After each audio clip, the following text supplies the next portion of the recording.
ভিডিওটা লং হবে, অবশ্যই ভিডিওটা দেখবেন আপনাদের ভালোর জন্য। আসসালামু আলাইকুম।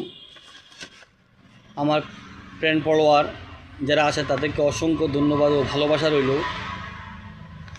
আপনারা যারা নতুন কন্টেন্ট মনিটাইজেশন সেটআপ পেয়েছেন, হয়তোবা যারা 3 সার্টিফিকেট দিয়ে কন্টেন্ট মনিটাইজেশন সেটআপ করেছেন, তাদের জন্য এই কথাগুলি। আসলে আমি 3 সার্টিফিকেট দিয়ে মনিটাইজেশন সেটআপ করেছি, আমার যাই আর্নিং আসতেছে আলহামদুলিল্লাহ।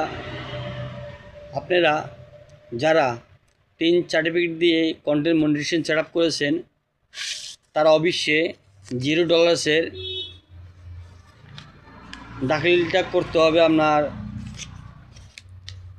রিটার্ন দাখিল করতে হবে। আপনি যদি কন্টেন্ট মনিটাইজেশনের রিটার্ন দাখিল না করেন, তাহলে হয়তো আপনার সমস্যা হইতে পারে, আপনি সরকারের তরফ থেকে মামলা খাইতে পারেন। তার জন্য আপনার রিটার্ন দাখিল করতে হবে। রিটার্ন দাখিল করতে হলে কি করতে হবে আপনারা বিস্তারিত দেখেন। এই হলো আমার 3 সার্টিফিকেট, এটা দিয়ে আমি কন্টেন্ট মনিটাইজেশন সেটআপ করেছি, ব্যাঙ্ক অ্যাকাউন্ট সব আছে।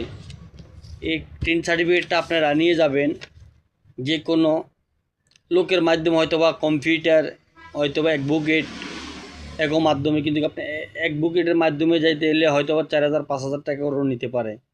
তো আপনাদেরকে আমি একটি পরামর্শ দিব, 3 সার্টিফিকেট দিয়ে আমি যেটা করেছি $0 রিটার্ন দাখিলটা, এই যে দেখেন, এ আমার রিটার্ন দাখিলের ব্যাপার।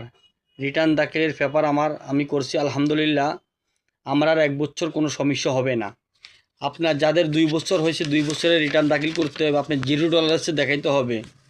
$0 যদি আপনি না দেখান, তাহলে আপনার সমস্যা হতে পারে, আপনার যে কোনো মামলা খাইতে পারেন। তাই বলতেছি, আপনারা $0 আপনারা যে পেপারটা, $0 রিটার্ন দাখিল আপনারা করতে হবে। আপনার $2 আসুক, $5 আসুক, $10 আসুক, আপনার আয় ব্যয় সবগুলি বলতে হবে, ঠিক আছে? এটাই বাস্তব। তো বিস্তারিত আমি দ্বিতীয় খণ্ডে আপনাদেরকে জানাবো।